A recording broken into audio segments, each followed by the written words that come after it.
Olá a todos, vamos dar seguimento na nossa aula de micologia. Agora vamos abordar a questão da taxonomia de fungos, né?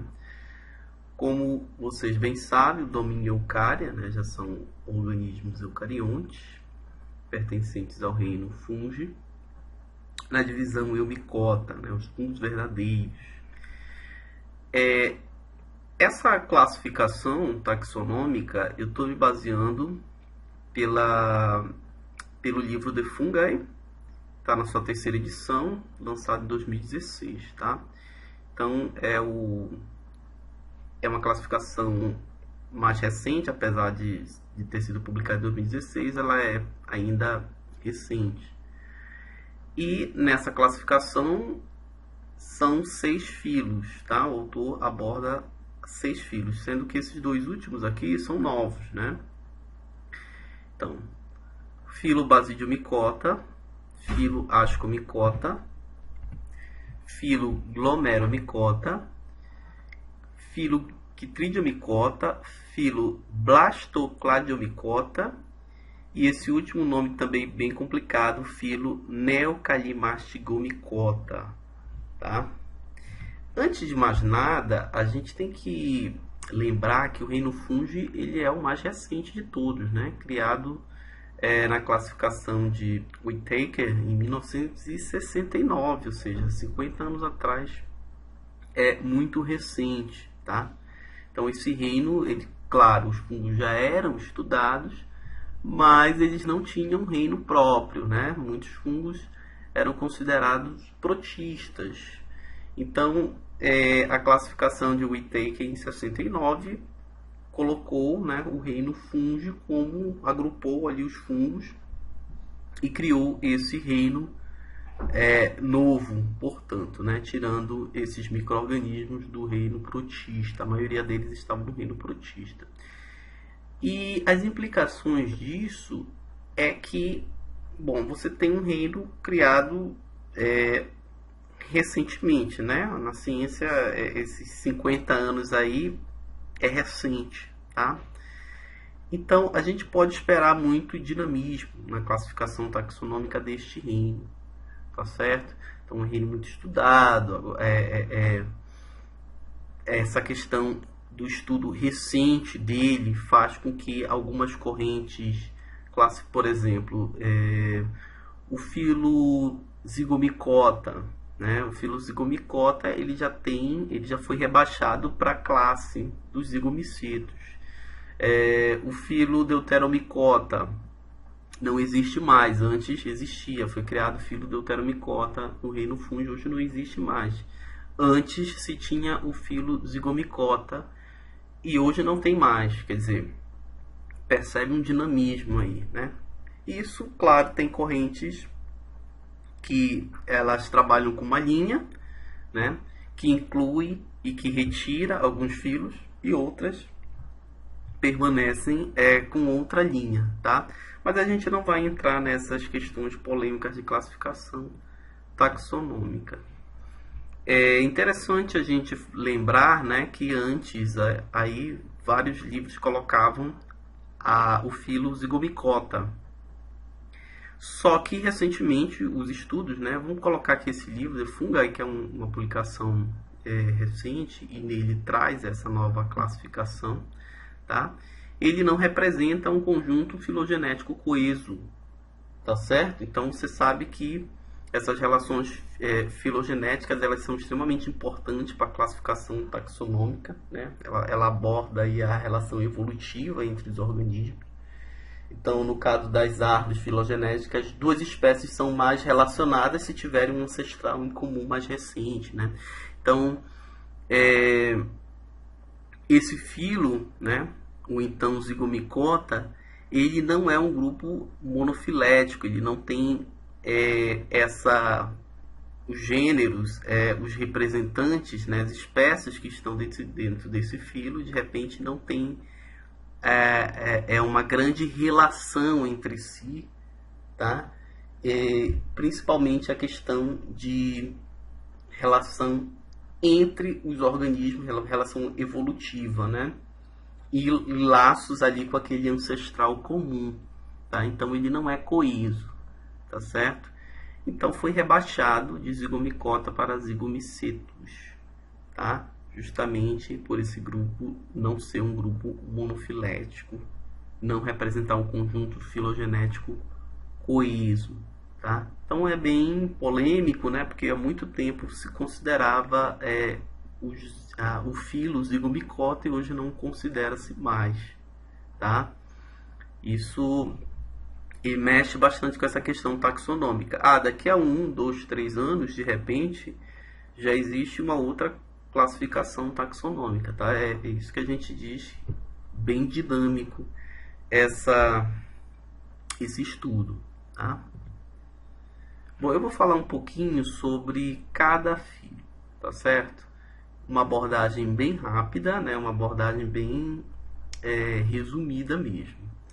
Bom, os basidiomicotas, quando você lembra de basidiomicotas, basidiomicetos, né, classe dos basidiomicetos, você lembra dos cogumelos, né? Então, é bastante conhecido, né, os cogumelos. Orelhas de pau também fazem parte. As leveduras, né, que são fungos unicelulares, né, não são fungos filamentosos, também fazem parte do filo basidiomicota. Então, esse filo conta com 30 mil espécies, mais ou menos, bastante, né? Espécies descritas nesse filo até o momento. Então, as hifas presentes nesses fungos são hifas septadas, caracterizam pela produção de esporos sexuados. Como é que a gente chama os esporos sexuados do filo basidiomicota? De basidiosporos, né? E os conídeos também são esporos, só que são esporos assexuados, tá? Lembrando das aulas, né, da aula de reprodução sexuada e assexuada. Então aqui você tem os cogumelos,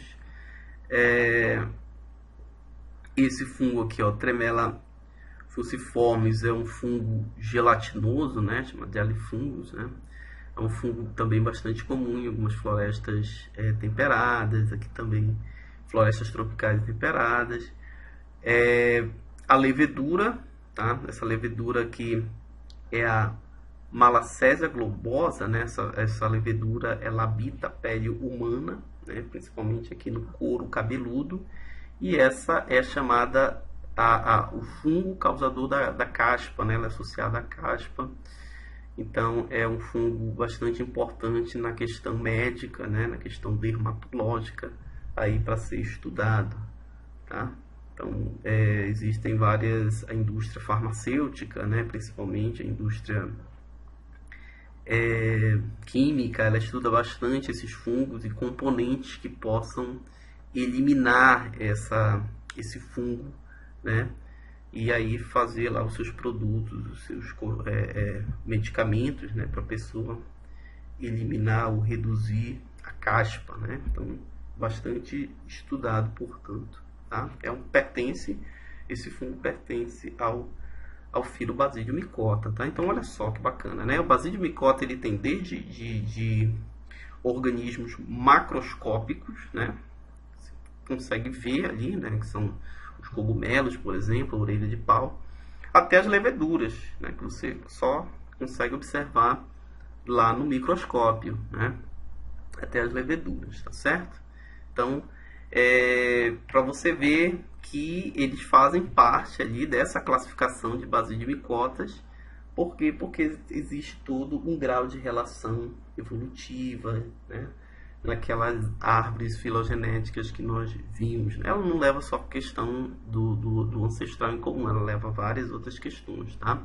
Mas para você ver, né, que são duas espécies extremamente diferentes, mas fazem parte do mesmo filo, tá? Aqui você consegue observar que é muito comum, né? A gente vê na mata, nos quintais de casa, a orelha de pau. Tá? Alguns são de vida livre, a maioria, né? Alguns são parasitas, alguns fungos são parasitas de folhas, de legumes, né? No caso aqui no milho, tá certo? E a maior parte de vida livre, decompositores, tá? Poucos causam realmente problema para a agricultura. Então aqui você vê aqui várias fotos, imagens bonitas. O filo basidiomicota é o filo que você consegue observar, principalmente nas áreas de jardim, florestas. Esse filo é bastante fácil de você observar por se tratar de organismos macroscópicos, são macrofungos, né?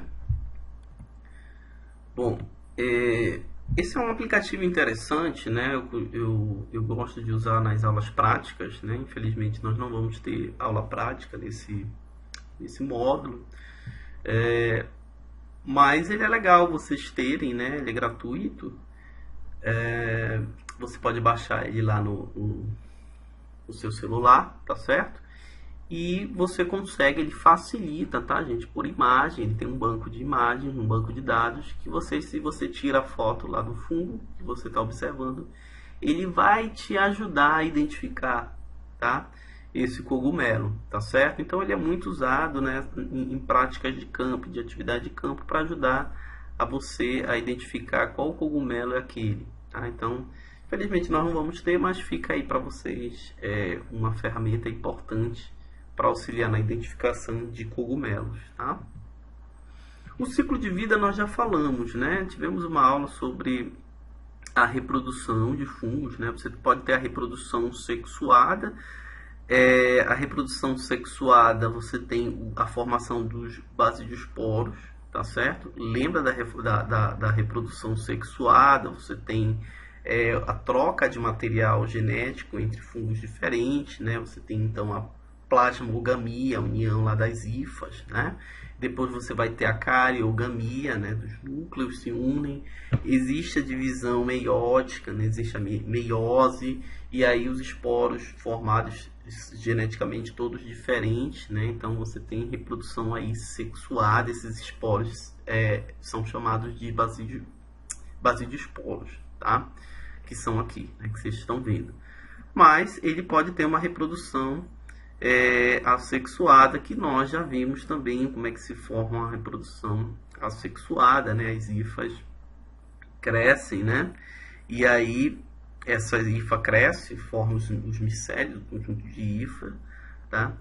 E aí o micélio vegetativo, o micélio reprodutivo formam os esporangiosporos, né? E aí os esporos são formados, tá? Então, assim, é o mesmo indivíduo aqui se reproduzindo, né? Através da reprodução assexuada, não, a troca de material genético, né? A divisão celular que acontece por mitose, ou seja, produz todos os esporos geneticamente idênticos, tá? Nós já vimos isso. Isso é realmente só um resumo rápido para a gente poder avançar nas características do filo, que é o objetivo da aula. Os basidiosporos, eles ficam nessas regiões aqui que a gente chama de lamelas, tá? do fungo, tá? Então ela fica nessa parte aqui. Você pode ver aqui os basidiosporos, tá? Então tudo isso aqui é esporo de fungo. Isso aqui é a principal estrutura de reprodução do fungo, né? Reprodução e dispersão desse fungo. Existem também vários grupos, né? Como esse aqui, ó, Puccionicotina, causadora de doenças em plantas, parasitam plantas, tá? Parasitam diversos grãos aí, né? Milho, alguns causadores de doenças em espécies de cultivos importantes, no cacau. Você tem várias pragas aí, né? E alguns simplesmente de vida livre também, né? Então aqui um interesse muito forte, né, na agricultura, principalmente na chamada fitopatologia. A fitopatologia é um ramo ali da agronomia que trabalha bastante com o estudo de fungos patogênicos, né, para os vegetais. Então se pesquisa bastante essas doenças, tá? E aqui você tem cogumelos de vida livre. A maioria são decompositores, alguns são simbiontes, tá? Outros são parasitas, né? Então você tem um nicho ecológico aí bastante diverso dos basidiomicotas. dos fungos em geral, né? Vamos dizer assim, até os fungos que são comestíveis, né? Eu passei alguns trabalhos para vocês, algumas atividades em que vocês vão também falar sobre os fungos na indústria alimentícia, então não vou me aprofundar muito, tá? Mas você tem aqui, né, principalmente na culinária ali asiática, americana também é bastante comum, né, em alguns países, o cultivo de fungos, né, uma indústria bilionária até, né, mais ou menos de 14 bilhões de dólares, e essa é uma indústria que está crescendo bastante. No Brasil ainda não é muito comum, pelo menos, o consumo de fungos, né? Mas isso pode mudar daqui a um tempo, porque a nossa relação com os alimentos tendem a mudar, né? Quando a gente vai passando a agregar mais conhecimento, que é o caso do conhecimento nutricional que tem hoje sobre fungos, tá? Muito bom, né? Para o organismo, inclusive. Bom, aqui nós temos a parte morfológica. Então você tem aqui o píleo, né, que é o também chamado de chapéu, tá? As lamelazinhas aqui do fungo, né? O himênio, também é chamado de himênio, o anel, tá? O pé, o stipe, né? Vulva, tá? Vulva com O.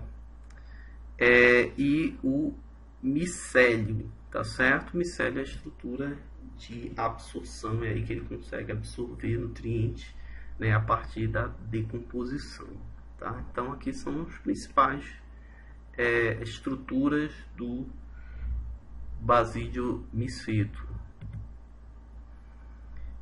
Bom, as características em geral, ele possui uma hifa septada, tá? Você se lembra, né, como é que é a hifa septada.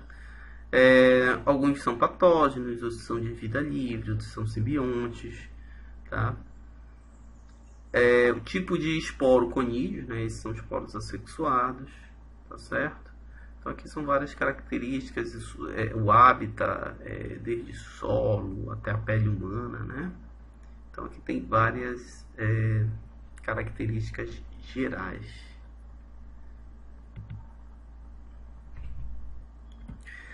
Agora vamos ver o grupo Ascomicota. O filo Ascomicota, ele é o maior filo, abrange 33 mil espécies, né?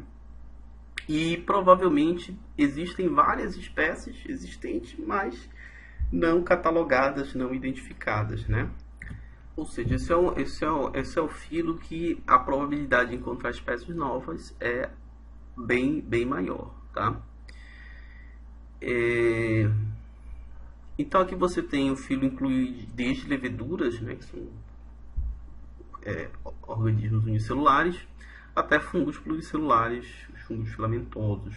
Fungos que se associam com algas e cianobactérias para formar simbiose, os líquens, né? Os líquens, eles estão nesse grupo, Ascomicota. Algumas espécies micorrízicas. O que é micorrízica? É o fungo que se associa a raízes da planta, né, para ajudar a planta a aumentar a absorção de nutrientes. A gente vai falar deles mais tarde, quando a gente estiver estudando os glomerulicotas. Alguns exercem a atividade saprofítica, tá? Ou seja, decompositora, e outros são patógenos de plantas, animais, insetos, né? Grupo artrópoda em geral. Aqui são fungos de hifas septadas, né? Nós já sabemos o que são hifas septadas.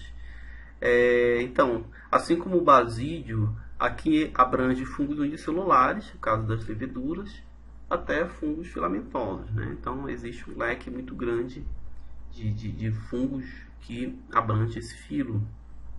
E ele tem esse nome Ascomicota por causa do asco, né? O asco é uma estrutura no interior do qual são produzidos os ascósporos, né? Nós já vimos isso em aulas passadas, né? Também tem a reprodução assexuada, né? Através de conídeos, tá certo? Então são encontrados. Então tem reprodução sexuada e assexuada, tá? Aqui também nós vamos falar, tem alguns trabalhos que falam da aplicação de fungos na indústria, né? Então provavelmente entraremos nessas discussões mais tarde. Então, os ascomicetos são utilizados na indústria, na produção de alimentos, aromatizantes, né? Muitas espécies são conhecidas apenas como fungos assexuados. Muitas espécies têm a reprodução assexuada, né, como falei agora há pouco, né, com a produção de conídeos, ok? Esses tipos de fungos, né, essas espécies aqui de ascomicotas, elas são bastante encontradas, como a Urnula craterium, né, conhecido também como urna do diabo, é um tipo de fungo, forma tipo uma urna mesmo, né? E você encontra decompondo a galhos, o material vegetal em florestas, tá? É bem comum você encontrar esse tipo de fungo. Aqui também, né, muito comum os líquens, né, que são associações simbióticas, tá? Entre algas e fungos, tá? Do filo Ascomicota. O ciclo de vida nós também já falamos, né? Então pode ser uma reprodução sexuada, né, através dos conídeos. Lembra dos aspergilos? Nós falamos um pouco de aspergilos lá atrás, né? Então aqui, ó, é do tipo aspergilos, tá certo? Então ele libera esses esporos assexuados, esses esporos crescem, germinam, né, formam as hifas e aí dão origem ao novo fungo, tá? Com o mesmo material genético do que o gerou, tá certo? E temos também a reprodução sexuada, né? Aí já a troca de material genético, já a fusão de hifas de fungos diferentes, né? Processo chamado de plasmogamia, a fusão de núcleos, né, de fungos diferentes, troca de materiais genéticos, né? Processo chamado de cariogamia, a divisão meiótica, então você tem uma variabilidade genética grande, tá certo? E aí forma os ascósporos, né, que ficam no interior dos ascos, né, que é a característica principal desse filo, né? E aí você libera, e aí você não fungo, libera esse esporo através da reprodução sexuada, né? Os esporos esses que serão diferentes do ponto de vista genético. Tá? Então, aqui você tem a reprodução sexuada e a reprodução assexuada, que nós já vimos algumas vezes, né? Então, essa levedura Saccharomyces cerevisiae, né? Para quem não conhece, é uma das leveduras utilizadas no processo de fabricação da cerveja, né? Dessas bebidas. Bebidas alcoólicas. Então, aqui você tem aqui reprodução sexuada, né? A formação dos ascósporos no interior dos ascos, né? Então, aqui você tem ascos e os ascósporos aqui dentro, tá? O asco, ó, que é a principal característica dos ascomicotas, né? Esse é o tipo de asco chamado cleistotécio, né?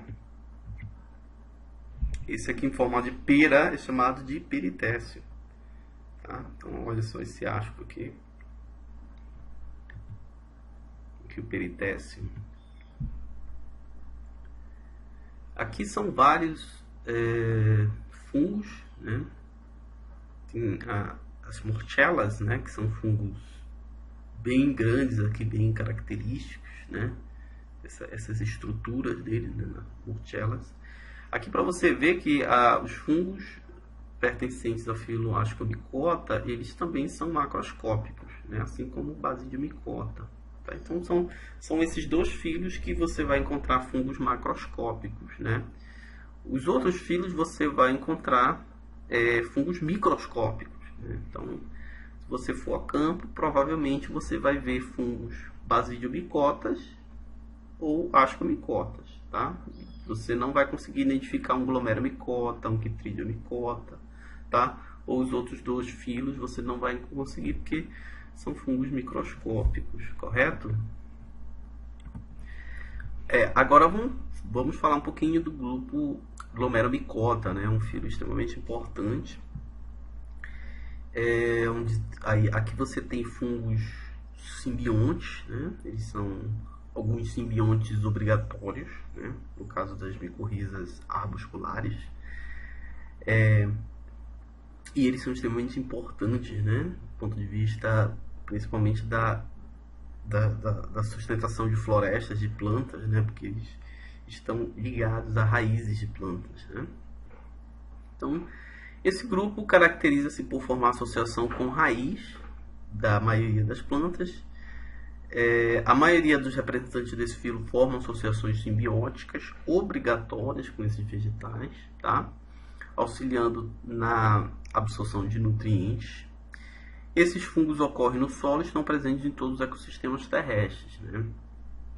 A gente chama qualidade essa chamada de ubíquos, né? Eles estão em todos os ambientes realizando a simbiose. Vamos dar uma olhada aqui no fungo, né? Você consegue ver aqui uma as hifas septadas, né?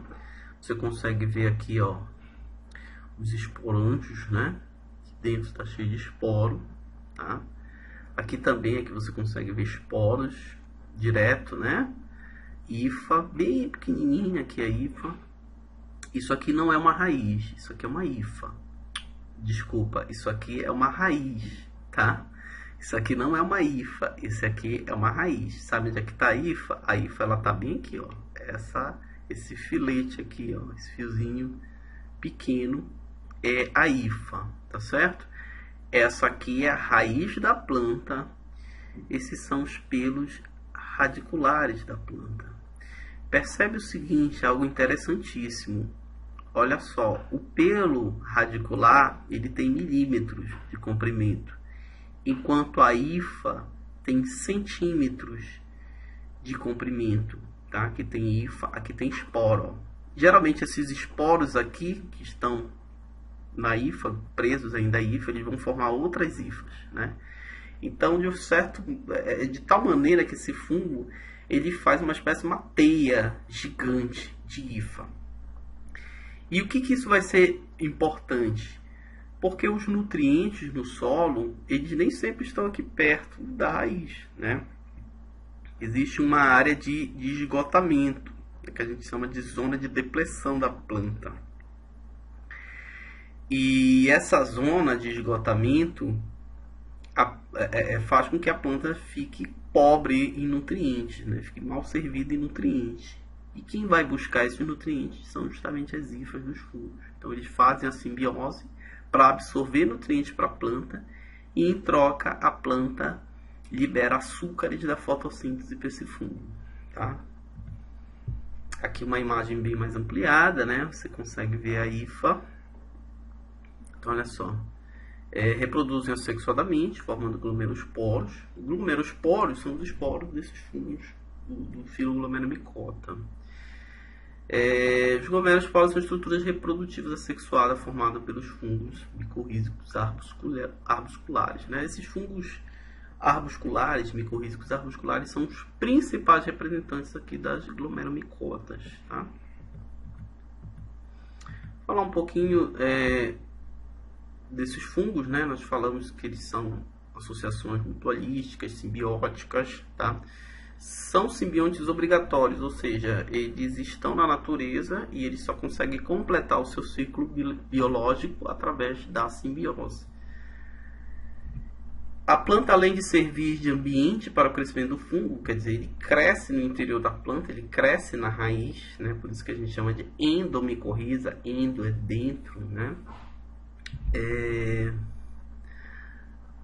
Fornece açúcares originários da fotossíntese, tá? A gente chama de biotrofismo. Por outro lado, o fungo contribui para a absorção de nutrientes e água do solo, esse processo chamado de micotrofismo, tá? Então a simbiose é estabelecida, né? O fungo ajuda a planta a absorver água e nutrientes e a planta ajuda o fungo com os açúcares oriundos da fotossíntese. Bom, aqui é só para mostrar que a simbiose micorrízica ela é uma regra, né, na natureza, não uma exceção, ou seja, ocorre em mais de 90% das famílias botânicas, né? Desde angiospermas a briófitas, tá certo?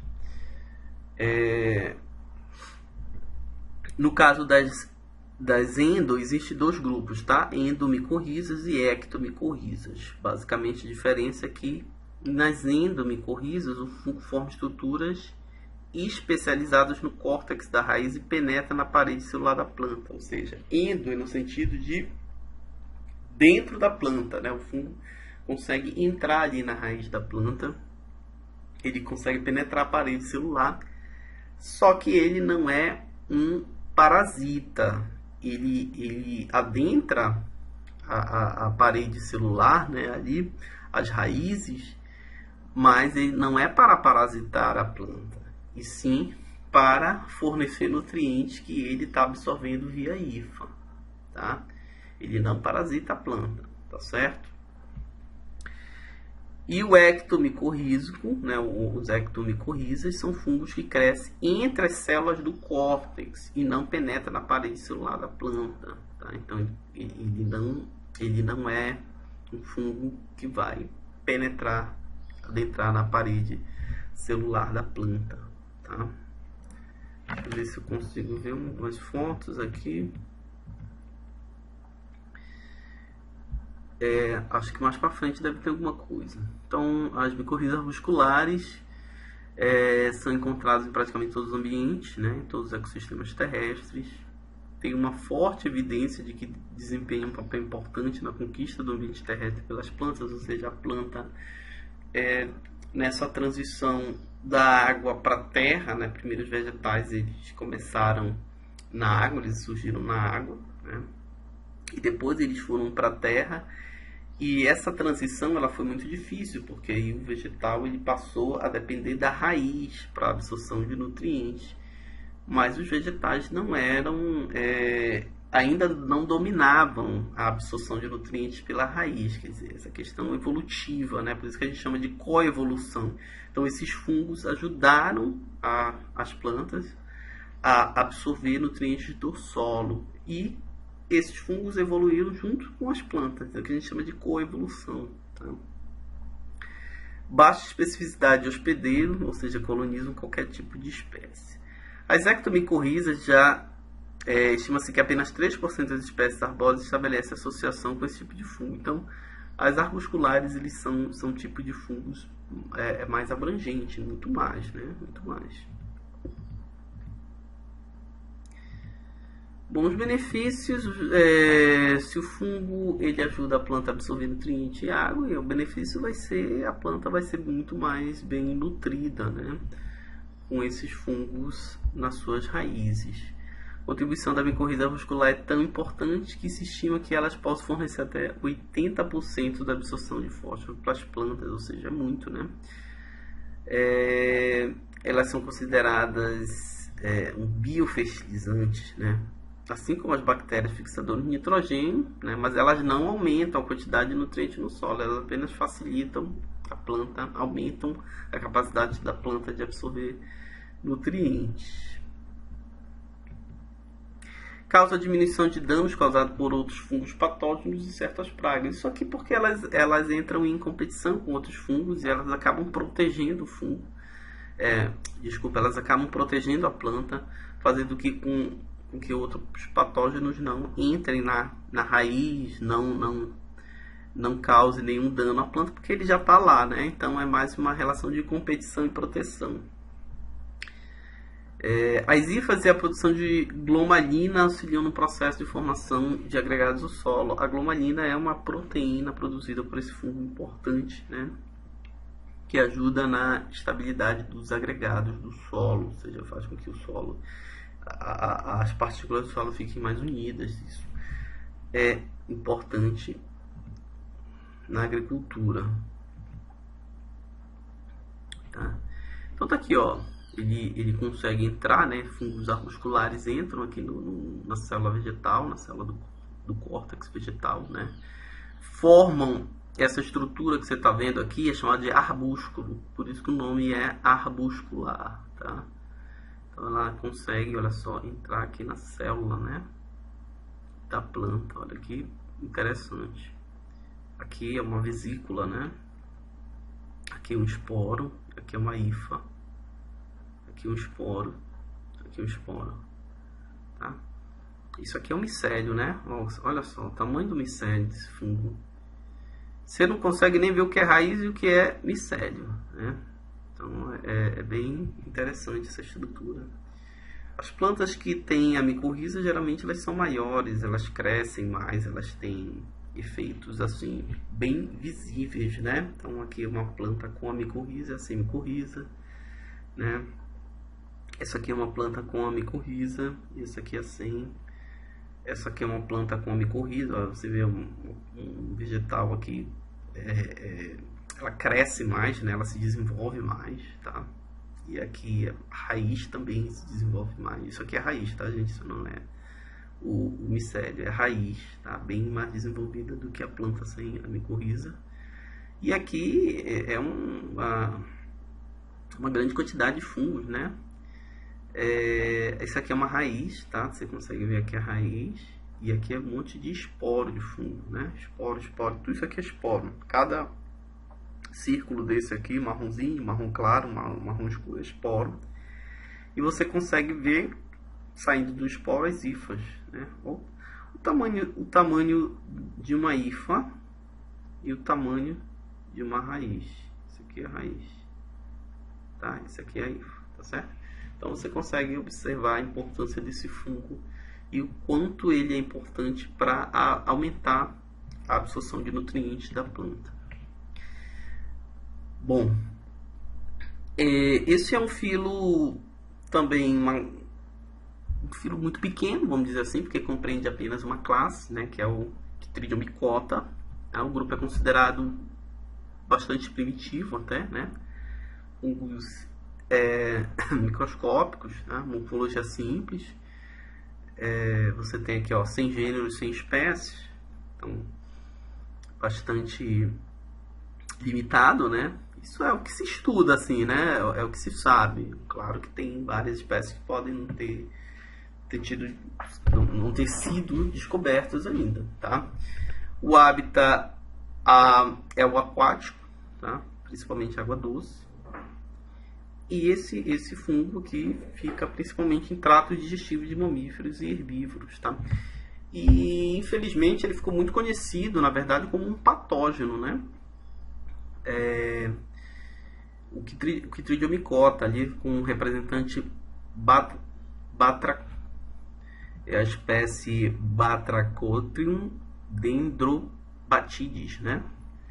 É causadora aí de uma doença nos anfíbios, responsável por uma grande quantidade aí de mortes, né, de anfíbios. Foi publicado várias pesquisas, né?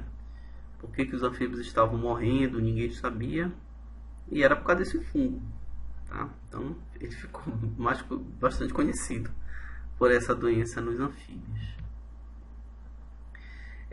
Aqui ele tem um micélio contínuo, né? Um micélio sinocítico, tá certo? Estrutura de reprodução assexuada do osporângio, né? Esses zoosporos deles, eles têm um flagelo, tá? Então eles são móveis, né? Isso é bastante importante, tá certo? Para aumentar aí a dispersão, né? Já que é pela água e você tem, então, a presença dos flagelos. Aqui um representante, né? Você consegue ver aqui o que é isso aqui, um esporo. Saindo do esporo você consegue ver hifas, tá? E a hifa sinocítica, tá? Bom, outro filo chamado Blastocladiomycota, tá? Juntamente com o filo Chytridiomycota e esse outro filo aqui, Neocalis mastigomycota, né? Aqui, ó. Ainda estou me familiarizando com esse nome, Neocalis mastigomycota, que é novo, né? Esse filo recentemente agrupado. São fungos aquáticos que produzem os zoósporos flagelados, né? Você deve estar se perguntando, mas é estranho, né? A questão de esporos flagelados, é realmente estranho. E a maioria dos fungos, né, no filo base de micota, ascomicota, globeromicota, o antigo zigomicota, que agora virou zigomicetus, eles realmente não possuem esse esporo flagelado, tá? É apenas esses três filos que têm esse tipo de esporo, tá? E esses três basicamente são de ambientes aquáticos, tá? Bastante comum, né? Bem, os fungos pertencentes a esse filo, eles vivem em ambientes de água doce, né? No solo também, mas solo úmido, né? Coloquei aqui lama, né? E aí eles realizam atividade saprofítica, ou seja, de decomposição de tecido de plantas, animais, parasitam insetos, artrópodes, né? Menos de 200 espécies foram descritas, ou seja, pouca, né? Temos poucas espécies aí desse filo. A espécie principal, a mais estudada, são as alomíceas, né? São as mais conhecidas. E essas espécies são decompositoras, né? Você consegue ver aqui, ó, a hifa, uma hifa cenocítica, né? Você consegue ver aqui o esporozinho bem aqui na ponta. E um outro grupo é chamado de Neocalimashigomicota. Também são poucas espécies, né? 20 espécies nesse filo, bem especializados. São fungos anaeróbios, ou seja, não necessitam de oxigênio para sua respiração. Eles habitam o trato digestivo de herbívoros e mamíferos, ruminantes, né, principalmente. E o metabolismo dele, ele está relacionado com a decomposição de polissacarídeos, né, principalmente as fibras, né, as celuloses, né, já que os herbívoros e os mamíferos, principalmente os ruminantes, aí, né, o boi, eles se alimentam de vegetais e esses fungos são importantes porque eles conseguem quebrar, né, essas fibras, tá? Transformam em açúcares. Então eles têm um papel importante no trato digestivo de herbívoros e mamíferos, tá? Eles ajudam a quebrar, eles quebram a fibra, quebram a celulose e a transforma em açúcar, auxiliando, portanto, na digestão desses animais, né, de certa forma. Tá? Eles vivem numa espécie de simbiose também, né, mutualística, ali naquela relação. Tá certo? Então é bastante, inclusive, utilizada na indústria para, por exemplo, fabricação de probióticos para esses animais poderem melhorar aí a questão da sua digestão e também na degradação de fibras. Então é um fungo que pode eliminar, né, diminuir os resíduos, né, de produtos que têm fibra, celulose no meio ambiente. Então ele é bastante estudado. Bom, aqui nós vamos falar dos zigomicetos, né, que antes eram zigomicotas. Não é mais filo, tá? Eu esqueci de tirar isso aqui, né? Mas eles são importantes, né? Os zigomicetos são importantes. Inclui fungos de micélio cenocítico, né? Não é septado. Reprodução pode ser sexuada pela formação dos zigósporos, né? Ou também pode ser assexuada com a produção de esporangiosporos. Nós já vimos isso, né? O principal representante dos zigomicetos são os bolores, os mofos, né? Então você tem aqui o Rhizopus stolonifer, né? Conhecido como mofo do pão, aquele aspecto lilás, esverdeado, preto, que fica naquele pão guardado de muito tempo, né? Então esse é o fungo, o bolor, né? O popular bolor. Tá? Então ele tem os zigomicetos, ele abrange esses fungos decompositores especializados na deteriorização de alimentos. Então é um fungo que você consegue, mas faz parte do nosso dia, infelizmente, né? Faz parte do nosso dia a dia. Se deixa aquele tomate na geladeira mal acondicionado, né? Mal refrigerado, e E ali você consegue perceber essa camada aqui de micélio, né, tomando conta, e o fungo aqui já está degradando, já está decompondo o tomate, ou uma fruta, né, no caso da maçã, o morango. O morango é muito rápido, né? A gente sabe que o morango é muito rápido para ter para ter esse tipo de fungo, né? Ele cresce muito rápido no morango, cresce muito rápido no pão, e os alimentos em geral, tá? Então, é um fungo que você tem bastante contato, principalmente nos alimentos da sua casa. O ciclo de vida pode ser reprodução sexuada, né? Nós já falamos sobre isso, e reprodução assexuada segue a mesma ideia dos outros, tá? Não vou falar para não me tornar muito repetitivo.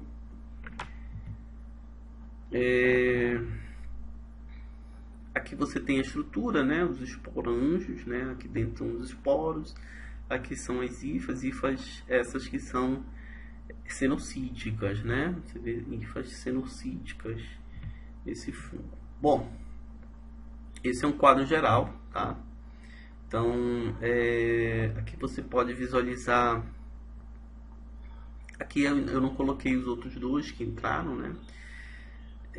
Mas aqui você pode visualizar o eumicota. Você tem tipo de hifa, se é cenocítica, se é septada, esporos sexuais. No caso das glomerulomicotas, são assexuadas, né, de hifa cenocítica, tá? Zigomicotas também, clitridiomicotas e tridiomicotas também, né? Aqui tem esporo sexuado e assexuado, né? Então, aqui esporos assexuados, né? Então, os esporos sexuados presentes no zigomicota e quitridiomicotas, tá? A característica da hifa é cenocítica, aqui você tem fungos de hifa septada, reprodução sexuada, né? No caso de basidiomicota e ascomicota, tá? Então, é uma característica, é uma chave geral para você identificar características do ponto de vista de reprodução, do ponto de vista do tipo de hifa, né? Do tipo de esporo que forma, né? Então, cada tipo de fungo forma um tipo de esporo, né? Principalmente quando se trata de esporos sexuados, né? E assexuados também, que a gente já viu, tá? Então, esse é um quadro geral para você observar melhor.